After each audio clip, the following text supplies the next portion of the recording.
Alors, le titre, c'est « André, le disciple qui amena les autres à Jésus ». Et on voit ça dans Jean, chapitre 1, versets 41 à 42, qui nous dit, « Il, en parlant d'André, alla tout d'abord voir son frère Simon et lui dit, « Nous avons trouvé le Messie, ce qui se traduit par Christ, et il le conduisit auprès de Jésus. » André était l'un des premiers disciples. Il fait partie des premiers qui a été appelé. C'était un homme qui était discret, mais aussi c'était un homme qui était toujours actif dans l'œuvre de Dieu. Et contrairement à son frère Pierre, qui lui était un impulsif. Donc, ça veut dire qu'on peut être deux frères dans la même famille, ou deux sœurs, ou un frère et une sœur, puis pas être pareil du tout au niveau caractère. Alors, Pierre était impulsif, puis Pierre était au-devant de la scène. Non, Seigneur, je te renierai jamais. Et Pierre a tombé, il a renié le Seigneur. Si c'est toi, Seigneur, dis-moi là, puis je vais aller à ta rencontre, je vais sortir de la barque. Et Pierre est sorti de la barque, puis a marché sur les eaux. Le seul qui l'a fait. Mais André n'était pas comme ça. André était plus discret, était un homme différent. Et André, pour sa part aussi, était un homme, on pourrait le dire comme ça, d'action silencieuse. Et ça, il y en a dans l'Église. Il y a des gens comme ça, qui sont d'action silencieuse. Des gens qui travaillent en dessous et qu'on ne voit pas.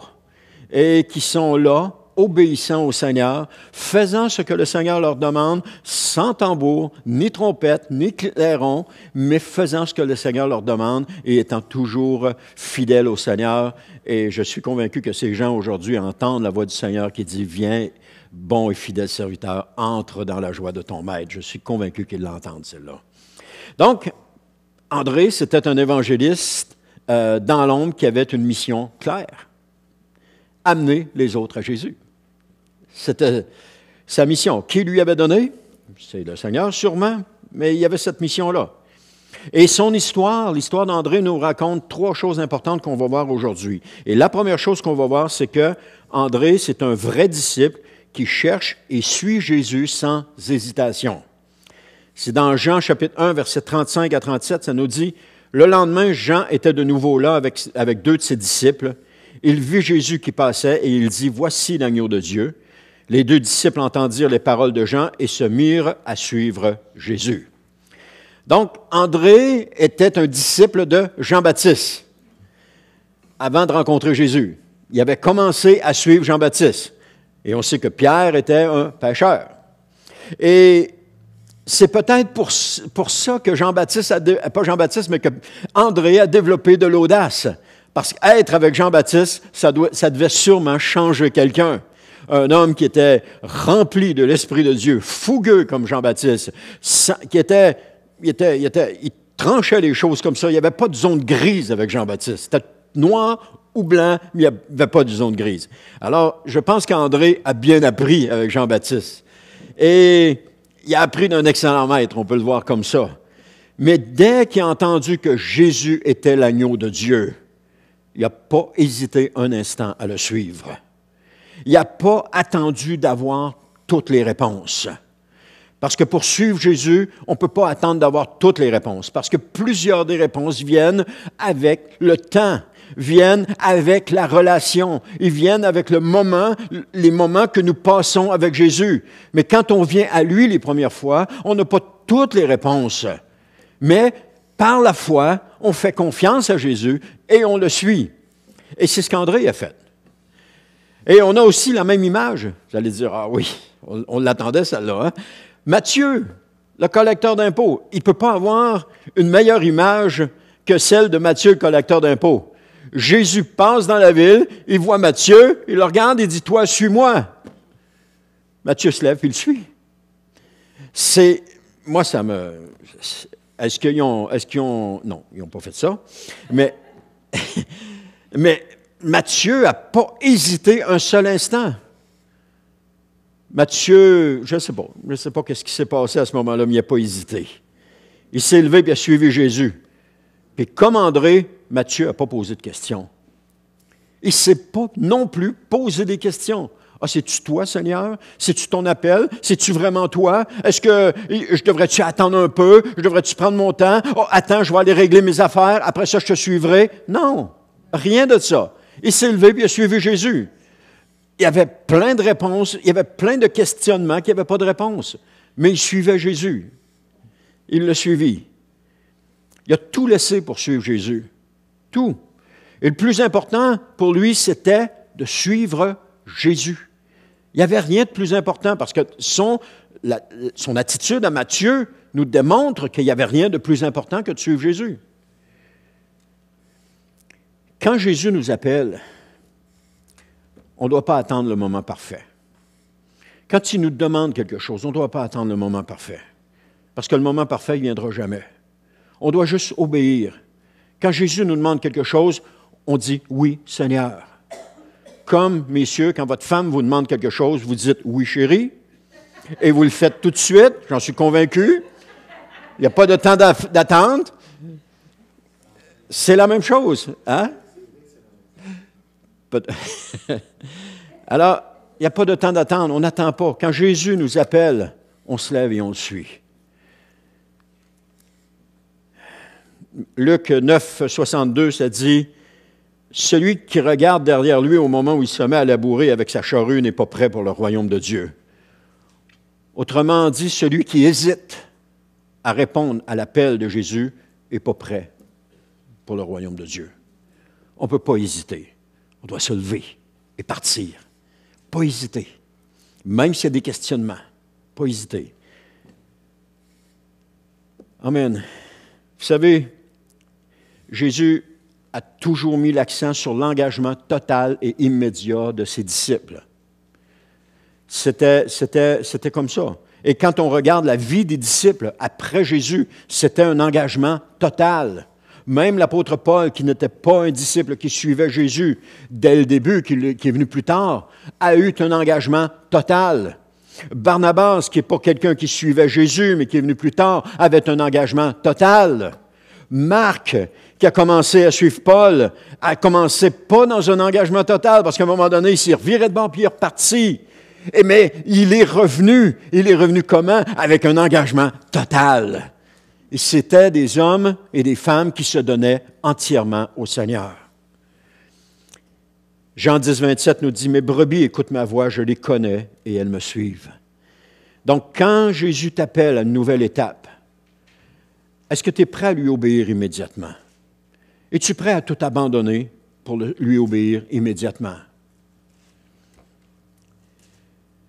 Le plus grand service, le deuxième point, là, c'est ça, le plus grand service est d'amener les autres à Christ.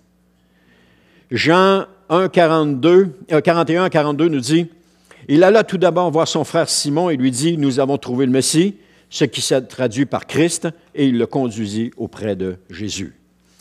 Alors André, après avoir entendu que Jésus était le Messie, n'a pas fait ni un ni l'autre. Tout de suite, il est allé voir Simon. Il dit, « Simon, on a trouvé le Messie. » Simon pouvait croire ou ne pas croire. Mais André lui témoignait qu'il avait trouvé le Messie. Lorsqu'un chrétien trouve Jésus, qu'est-ce qu'il fait? Il va voir ses amis, puis il dit, « J'ai trouvé le Seigneur. » Ils peuvent croire ou ne pas croire. Ça ne change rien à ce que le chrétien vit dans sa vie, il a trouvé le Seigneur. Ou encore, il va voir sa famille, puis il leur dit, « J'ai trouvé le Seigneur. » Et là, on rit de lui parce que, voyons donc, ça ne se peut pas. Mais ça ne change rien à ce qu'il a vécu à l'intérieur. Il a réellement trouvé le Seigneur. André n'a pas seulement suivi Jésus. Il a tout de suite cherché à amener d'autres au Seigneur. Et son premier réflexe a été d'aller voir son frère Simon-Pierre. Je ne sais pas comment ça se passait dans la famille. Je ne sais pas quelles étaient les conversations qu'il y avait dans la famille. Je ne sais pas quelle était l'attente du Messie qu'ils avaient dans la famille. Mais une chose est sûre, ces gens-là n'ont pas hésité un instant quand ils ont su que Jésus était le Messie. Est-ce qu'il y avait toutes les réponses? Non. Il n'y avait pas toutes les réponses. Il leur en manquait. Mais par la foi, ils ont fait un pas, ils ont suivi Jésus. Et on sait aussi quand André est allé voir Pierre, il l'a amené, et comme on le sait, Pierre va devenir plus tard un des grands apôtres de l'histoire. Pierre a fait des choses extraordinaires. Pierre est l'apôtre et le premier à avoir été en contact avec des païens. Pierre est le premier à avoir vu descendre le Saint-Esprit sur des païens. Alors qu'à ce moment-là, il n'y a pas personne qui y avait été encore. Dieu s'est servi de Pierre, il l'a amené là. Et Corneille, dans la maison de Corneille, le Saint-Esprit est descendu, et Pierre a dit comme témoignage, il dit, pouvions-nous, comment est-ce qu'il dit ça? Comment? Refuser le Saint-Esprit, parce que c'est le salut à ceux-ci, parce qu'ils ont vécu la même chose que nous. C'était vécu quoi? Vécu le feu du Saint-Esprit, comme dans la Pentecôte, la chambre haute à la Pentecôte. Pierre a reconnu immédiatement cela. Alors Pierre est devenu un des plus grands apôtres de l'histoire. On peut voir aussi Philippe qui amène Nathanaël. André, pas Philippe. André qui amène Nathanaël à Jésus.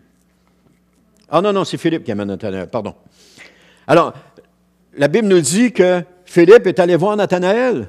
Aussitôt qu'il a connu Jésus, qu'il a appris Jésus, il est allé voir Nathanaël. Puis il lui a dit qu'il avait trouvé le Messie. Celui qu'on a parlé dans la loi. Ça prenait de la foi. Parce que sur tous les hommes qu'il y avait là, ça prenait de la foi pour croire que Jésus était le Messie. Parce qu'il était beaucoup décrié. Et il lui dit, on a trouvé le Messie qui parle la loi, puis il lui dit que cet homme était de Jésus de Nazareth. Puis là, Nathanaël, il a dit, peux-tu te souvenir quelque chose de bon de Nazareth? Donc, Nazareth n'avait pas une bonne réputation dans le peuple. Mais comme André, Philippe n'a pas gardé la bonne nouvelle pour lui. Il est allé la partager immédiatement. Et ça, vous savez, nous avons été sauvés pour partager la bonne nouvelle. Non, on a été sauvés et nous avons comme mission de partager la bonne nouvelle. Comme notre mission ici, c'est de mettre les gens en relation avec Jésus. Le reste, Jésus s'en occupe. Si Jésus nous met un appel sur notre vie d'aller vers les autres, on y va. Les résultats lui appartiennent, ils ne nous appartiennent pas. Si le Seigneur nous dit à un moment donné, OK, je ne suis pas un évangéliste, mais le Seigneur dit, parle à cette personne, puis qu'on lui parle, on voit l'Esprit de Dieu descendre, on voit le Seigneur agir. C'est un moment extraordinaire, parce qu'on a obéi, parce qu'on a servi, parce qu'on a accepté, parce qu'on n'avait pas les réponses à toutes nos questions. On était là. Alors notre mission, c'est de mettre les gens en relation avec Jésus, et le reste appartient à Jésus. Si quelqu'un continue à suivre Jésus, tant mieux. André a mis Pierre en relation avec Jésus. Jésus est allé chercher Jean. Et un jour, Pierre demande au Seigneur, il dit, en parlant de Jean, il dit, lui, qu'est-ce qui va y arriver? Le Seigneur dit, ça inquiète-toi pas avec ça, ça me concerne moi. Je le paraphrase, là. Ça me concerne moi, ça ne te concerne pas. Alors, quand on met quelqu'un en relation avec Jésus, le reste de sa vie ne nous concerne pas, il concerne Jésus. Notre rôle à nous, c'est de mettre quelqu'un en relation avec Jésus. C'est tout. Juste de le mettre en relation avec Jésus. Et ça devrait être notre prière. Ben, je parle pour moi, je parle pour tout le monde aussi. Commencez à prier, Seigneur, mets quelqu'un sur ma route aujourd'hui. Ou quelqu'un envoie des ouvriers dans la moisson. Des fois, on peut prier ça, et le Seigneur va envoyer des ouvriers dans la moisson. On a prié pour remplir les chaises ici. Elles vont se remplir. Parce que le Seigneur va envoyer des gens dans la moisson pour faire grandir cette Église. Il va le faire. Il va le faire parce qu'on a prié. On lui a demandé. Je disais que le vrai disciple ne garde pas Jésus pour lui-même. Il le partage aux autres. Ah, c'est ça, je disais. Prions pour que le Seigneur mette quelqu'un sur notre route. Et gardons les yeux ouverts. Et je vous dis, vous allez avoir quelqu'un qui va se présenter sur votre route. Quelqu'un qui va être ouvert au Seigneur. Quelqu'un qui va vouloir entendre parler de Dieu. Si moi, je me lance dans la foule et puis que je veux parler de Jésus, je vais souvent frapper des gens qui sont fermés à Jésus, qui ne veulent pas en entendre parler. Mais si je dis au Seigneur, Seigneur, mets quelqu'un sur ma route, la personne qui va mettre sur votre route va être prête. Et elle va vouloir entendre parler de Jésus. Je dis, elle va être prête, elle va vouloir entendre parler de Jésus. Peut-être qu'elle va venir à Jésus avec vous, peut-être qu'elle va venir avec Jésus plusieurs années plus tard avec quelqu'un d'autre, mais le Seigneur va quand même l'avoir mis sur votre route. Et prions cela. Les personnes qui nous ont parlé de Jésus, je suis convaincu qu'ils avaient prié cette prière-là. Seigneur, mets quelqu'un sur ma route. Montre-moi quelqu'un. Parce que quand ils nous ont parlé, on les a écoutés. On a trouvé quelqu'un ils ont trouvé quelqu'un qui l'écoutait. On n'est pas venu au Seigneur avec le premier qui nous a parlé de Jésus. Ça a pris quelque temps, ça a pris plusieurs fois. Et je pense que pour la majorité d'entre nous, c'est la même chose. Peut-être des cas spéciaux, c'est pas des cas exceptionnels, c'est pas pareil, mais plusieurs d'entre nous, on est venus à Jésus après plusieurs coups. Alors prions, Seigneur, mets quelqu'un sur ma route et gardons les yeux ouverts. Et vous allez voir, il y a des gens qui vont se présenter. Il y a des gens qui vont se présenter. Et là, c'est de commencer juste à le dire parce que vous allez les reconnaître tout de suite. Amen. Un vrai disciple ne garde pas Jésus pour lui-même, mais il invite les autres à le connaître. Et Paul va nous dire quelque chose de quand même très significatif dans Romains 10, 14, en posant 3 questions fondamentales. Mais comment feront-ils appel à lui s'ils n'ont pas cru en lui? Et comment croiront-ils en lui s'ils ne l'ont pas entendu? Et comment entendront-ils s'il n'y a personne pour le leur annoncer? L'essence même du partage de l'Évangile et de sa proclamation est ici dans ce passage. Comment les gens vont faire s'ils n'entendent pas? Et Dieu se sert de nous. Le Seigneur prépare le terrain. Il prépare tout ça. Il prépare les gens dans le secret, dans le secret de leur âme, dans leur intimité. Il les prépare. Et lorsque les gens sont prêts, il les amène à un chrétien pour que celui-ci lui parle de Jésus et qu'il fasse le lien. Ensuite, le Seigneur continue sa transformation. C'est Dieu. C'est Paul qui va dire, Paul, il y en a un qui a semé, il y en a un qui a fait croître, il y en a un qui a semé, il y en a un qui a arrosé, mais c'est Dieu qui fait croître. C'est Dieu qui nous fait grandir. Ce n'est pas les hommes qui nous font grandir. C'est Dieu qui le fait. Alors, on met les gens en relation avec Jésus et Jésus s'en occupe, ça lui appartient. Les résultats lui appartiennent. Quand on fait un parallèle avec Jésus dans ce que je viens de dire, Jésus a formé ses disciples pour qu'ils aillent témoigner. Et il dit, allez et faites de toutes les nations des disciples. Ça, c'était son commandement qu'il donnait dans Matthieu, le dernier chapitre. Et d'amener d'autres personnes à lui. Dans Matthieu 4, 19, il dit, suivez-moi, je ferai de vous des pêcheurs d'hommes. Alors, c'était la mission que le Seigneur a donnée à ses disciples. Et notre mission, comme j'ai dit tantôt, c'est de mettre les gens en relation avec Jésus. Nous avons cette même mission-là. Et nous pouvons le faire. Est-ce que vous avez déjà amené quelqu'un à Jésus? Je n'ai pas besoin d'une réponse immédiate, là. Mais savez-vous que d'amener quelqu'un à Jésus, ça pourrait être votre pierre à vous? Pas votre pierre d'achoppement, mais votre pierre à vous, comme Pierre était pour André, ça pourrait être la même chose. Qui a amené Billy Graham au Seigneur? Qui a amené Dwight Moody au Seigneur? Qui a amené Hudson Taylor au Seigneur? Et on pourrait toutes les nommer comme ça c'est des plus vieux, mais on pourrait toutes les nommer comme ça. La gloire ne revient pas aux personnes qui les ont amenées. La gloire revient à Dieu. Pourquoi? Parce que c'est Dieu qui fait croître. C'est Dieu qui a fait croître Hudson Taylor. C'est Dieu qui a fait croître Jésus. C'est Dieu qui a fait croître le grand prédicateur Moody. C'est Dieu qui fait croître, qui fait grandir. Mais il y a quelqu'un qui leur a parlé de Jésus à quelque part. Certains, c'est leur mère qui leur a parlé de Jésus. Leur mère était chrétienne, elle était consacrée et elle parlait de Jésus à ses enfants. Pour d'autres, c'est un professeur d'école du dimanche qui les a amenés au Seigneur. Mais ce n'est pas la personne qui les a amenés au Seigneur qui est importante. C'est Dieu qui fait croître. C'est ça qui est important. Et l'école du dimanche, on avait des témoignages il y a plusieurs années où des jeunes qui disaient « Je me souviens pas de tout ce qui s'est passé à l'école du dimanche, je me souviens d'un professeur, une chose qu'il a dit à un moment donné. Bang! Un professeur, une chose qu'il a dit à un moment donné, et ça a fait une transformation à l'intérieur de cet enfant-là. Et ça, c'est courant. C'est courant. Amen. Le troisième et dernier point, c'est même un rôle discret a un impact éternel.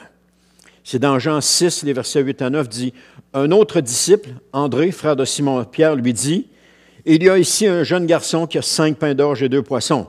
Mais qu'est-ce que cela pour tant de monde? » André n'a jamais cherché la première place. Il n'a pas prêché à la Pentecôte comme Pierre. Il n'a pas non plus écrit d'épîtres comme Paul. Pourtant, chaque fois qu'il apparaît dans l'Évangile, il est en train d'amener quelqu'un à Jésus. Il a amené Pierre. Il a amené des Grecs qui étaient curieux, qui voulaient parler à Jésus. Et il a amené un enfant dont le repas a servi pour un miracle extraordinaire, pour nourrir 4 000 ou 5 000 personnes. André a travaillé comme ça. Prenons juste un autre exemple comme ça, la femme au parfum qui a fait un acte discret mais mémorable. Jésus était à Béthanie, il était dans une maison, la maison de Simon le lépreux, et pendant le repas, il y a une femme qui s'est approchée de lui. Elle tenait un flacon d'albâtre, c'est un parfum très, très cher et de grande valeur, et elle a cassé le col du flacon, puis elle l'a répandu le parfum sur la tête de Jésus. Qui était cette femme? Quel était son passé? D'où sortait-elle? Ici, dans le passage de Marc, verset 14, 3 à 9, il n'est en effet aucune mention. Marc ne mentionne pas du tout qui était cette femme et quel était son passé. Alors, cette femme, pour Marc, était discrète, mais elle a fait quelque chose de mémorable. Jésus connaissait cette femme. Jésus savait qui était cette femme. Jésus connaissait son passé. Jésus savait tout de cette femme. Mais les disciples qui étaient là, personne ne la connaissait, en tout cas, d'après Marc, d'après l'Évangile de Marc. Vous savez, on n'a pas besoin d'être sous les projecteurs pour avoir un impact. Et ce n'est pas toujours ceux qui sont sous les projecteurs qui ont le plus grand impact. Ce sont souvent des gestes simples qui changent le monde. Une parole simple, un témoignage simple. Ce n'est pas les grands témoignages qui vont changer nécessairement les choses. Quelqu'un entend un témoignage d'un ex-détenu qui est venu au Seigneur en prison, mais le gars, il a été dans la drogue, il a fait de la violence, il a tué des gens, et là, oh wow, quel gros témoignage. Mais moi, je n'ai rien fait de tout ça, mon témoignage n'est pas important. Non, le témoignage de chacun est important. Même le plus petit témoignage. Pourquoi? Parce qu'on est un témoignage vivant d'une vie changée par Jésus. C'est ça qui est important. Ma vie avant, j'étais perdu. Aujourd'hui, je suis sauvé. Je suis sauvé. Je marche vers la vie éternelle. Je marche vers, j'ai la vie éternelle. C'est ça. Il n'y a pas de grands témoignages qui vont... Il n'y a pas de grands témoignages. Il y a seulement un témoignage. Le tien, mon ami, mon frère ou ma sœur, qu'importe la grosseur de ton témoignage, il peut avoir un impact sur la vie de quelqu'un qui vit la même chose que toi. La même chose. Ce n'est pas tous les grands témoignages de prostituées qui se sont convertis, qui ont un impact sur la vie de tout le monde. Chacun de nous, notre témoignage aura un impact sur la vie de quelqu'un. Il ne faut pas se diminuer avec ça. Il ne faut pas diminuer notre impact. Nous sommes le témoignage d'une vie transformée par Jésus. C'est ça qu'on est. Et ça a de la valeur. Ça veut dire quelque chose. Alors, ne vous minimisez pas. Diminuez-vous pas en disant « Oh, moi, je n'ai pas un grand témoignage. » Le témoignage que vous avez touchera le cœur d'une personne à un moment donné. C'est ça qu'il faut se dire. Alors, je disais, ce sont souvent des gestes simples qui changent le monde et des choses qui sont faites dans l'obéissance au Seigneur, loin des projecteurs. C'est l'obéissance qui compte. C'est Matthieu 6,1 qui dit, dans un autre contexte, bien entendu, mais ça dit quand même ça, ça dit « Gardez-vous d'accomplir devant les hommes pour vous faire remarquer par eux ce que vous faites pour obéir à Dieu. » Les hommes n'ont pas besoin de savoir ce que vous faites pour obéir à Dieu. Des fois, ce n'est pas un reproche, là, c'est juste une observation, mais des fois, dans nos conversations, la semaine dernière, dans ma prière le matin, ça nous élève, là, hein? Regarde, moi, je prie le matin, là, hein? Dans ma prière le matin, j'ai le Seigneur me parler. Ce n'est pas nécessaire de dire ça. Moi, le Seigneur m'a parlé, il n'y a pas besoin de détails. Ce que nous faisons pour le Seigneur, loin des regards, n'a pas besoin d'être étalé devant tout le monde sous les projecteurs. On n'a pas besoin de s'élever, on n'a pas besoin de s'enorgueillir, on n'a pas besoin de rien de ça. Et on n'a pas besoin d'ajouter trop de détails non plus. Le Seigneur nous connaît, le Seigneur sait ce qu'il fait, le Seigneur se sert de nous. Et les choses qui sont faites dans l'ombre sont souvent plus importantes que les choses qui sont révélées à la lumière. Parce que les choses qui sont révélées à la lumière, souvent de fois, c'est de l'orgueil, Peut-être qu'on ne s'en rend pas compte, mais c'est de l'orgueil, c'est juste pour nous élever, pour dire, regarde, je suis quelqu'un, moi, je suis pas un moins que rien, je suis quelqu'un. On n'a pas besoin, parce que devant Dieu, on est tous quelqu'un. Devant Jésus, on est une personne exceptionnelle, on est une personne extraordinaire.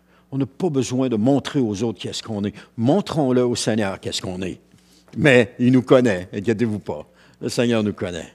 Alors Jésus lui-même a choisi d'être un serviteur plutôt qu'un roi glorieux sur la terre. Et dans Marc 10, 45, ça dit « Car le Fils de l'homme n'est pas venu pour se faire servir, mais pour servir et donner sa vie en rançon pour beaucoup. » Il aurait pu venir comme un roi puis obliger tous les autres à le servir, mais ce n'est pas ça qu'il a fait. Il est venu comme un serviteur. Alors, vous n'avez peut-être pas l'impression d'avoir de la valeur ou de penser pouvoir changer quoi que ce soit. Mais Dieu peut utiliser votre vie, même dans l'ombre, pour de grandes choses. N'oubliez jamais ça. Tout commence par une rencontre avec Jésus. Tout commence là. Amen. Je vais terminer avec ceci. Êtes-vous prêt à servir Jésus même dans un rôle qui reste discret? C'est tellement important.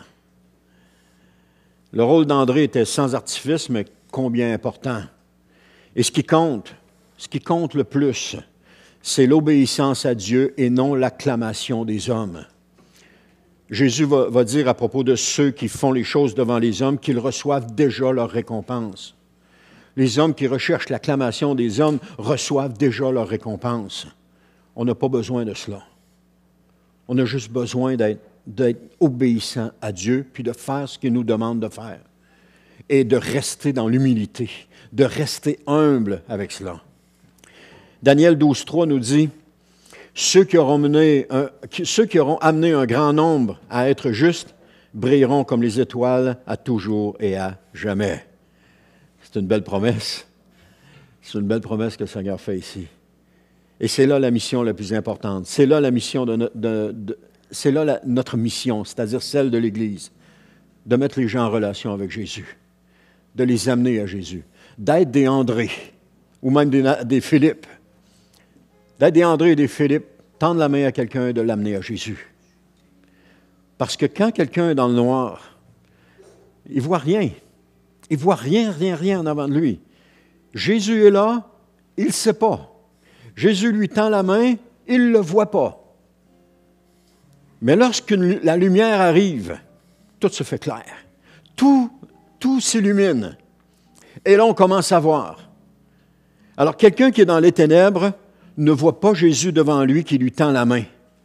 Mais lorsqu'un chrétien arrive, et que le chrétien lui-même étant la lumière, il illumine l'espace où est-ce qu'il est.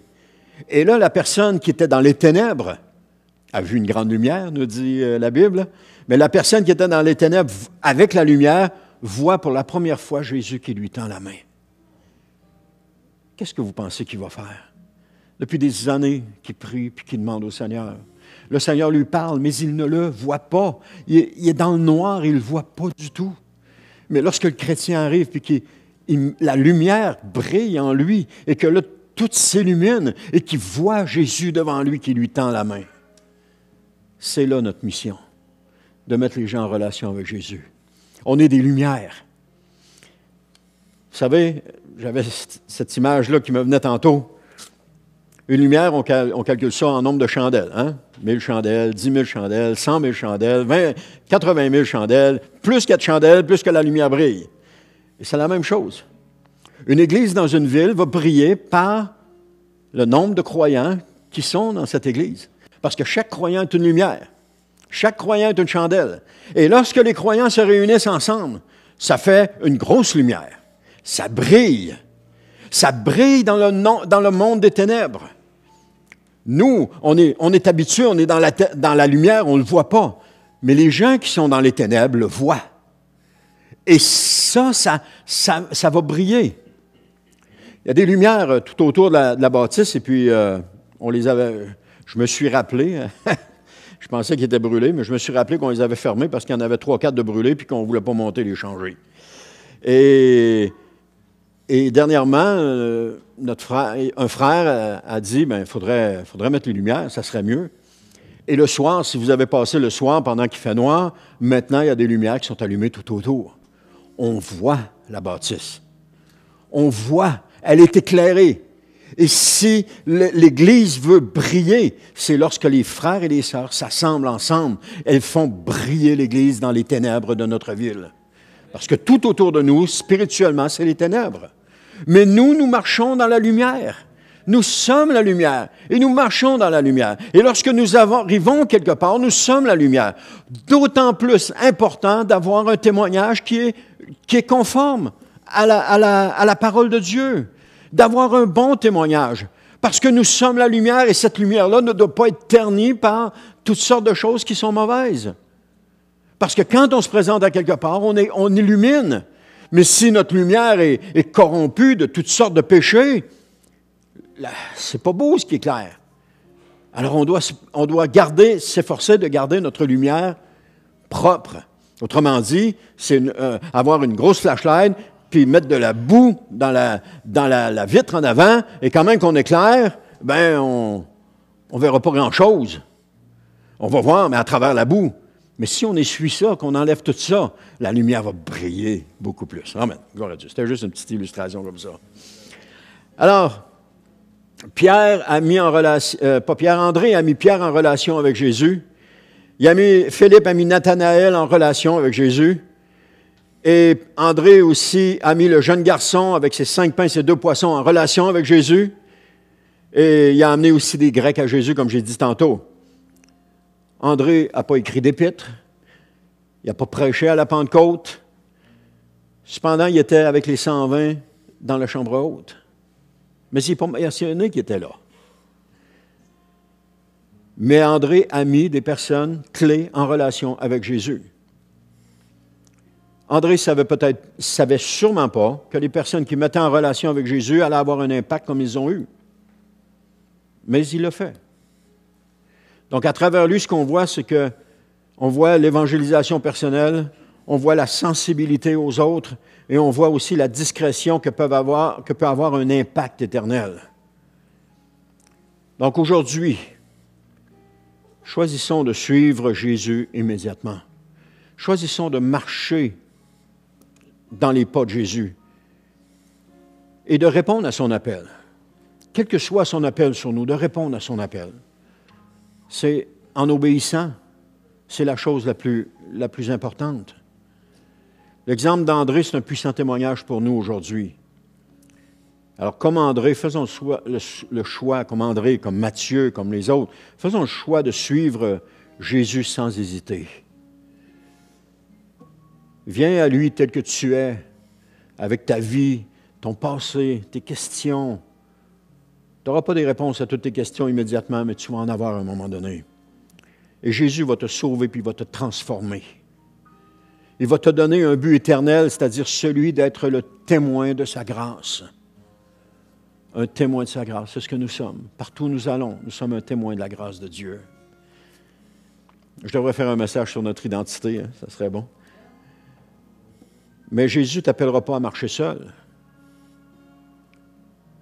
Il va aussi te revêtir de la puissance pour la mission. Et celui qui va t'accompagner, c'est le Saint-Esprit. Amen. Acte 1:8 nous dit, « Mais vous recevrez une puissance quand le Saint-Esprit viendra sur vous et vous serez mes témoins jusqu'aux extrémités de la terre. » Aujourd'hui, avec Internet, il est possible d'être les témoins jusqu'aux extrémités de la terre. C'est facile même. On n'a plus besoin de partir loin pour être des témoins. Derrière notre clavier, on est capable d'être des témoins jusqu'aux extrémités de la terre. Alors, ce matin, prenons la décision de suivre le Seigneur. Prenons la décision d'obéir à ce qu'il nous demande. Prenons la décision de le servir comme il veut qu'on le serve. Prenons la décision d'être un disciple du Seigneur Jésus et continuons de grandir en lui. Parce que la croissance avec le Seigneur, elle n'a pas de fin. On se dirige vers la vie éternelle et la croissance va continuer, je pense. Elle va continuer, elle va continuer, elle va continuer, il ne s'arrêtera jamais. Amen. Je vais juste terminer avec un mot de prière. Et si quelqu'un veut que je prie pour lui, juste à vous avancer, et puis je vais prier pour vous, ça va me faire plaisir. Alors, Seigneur éternel, je te remercie, Seigneur, pour ce que tu fais. Je te remercie pour ce que tu es en train de faire. Je te remercie pour chacun et chacune ici dans ces lieux qui sont des lumières pour toi. Je te remercie, Seigneur, pour la lumière que nous sommes ici au Centre chrétien qui brille dans les ténèbres, qui brille tout autour dans cette ville. Alors, Seigneur éternel, je te prie que tu nous parles personnellement, Seigneur, que tu nous interpelles personnellement dans notre appel cette semaine. Viens, Seigneur, nous rappeler si on a oublié quel était notre appel. Viens nous rappeler notre appel. Et viens nous donner, Seigneur, ce qu'il faut.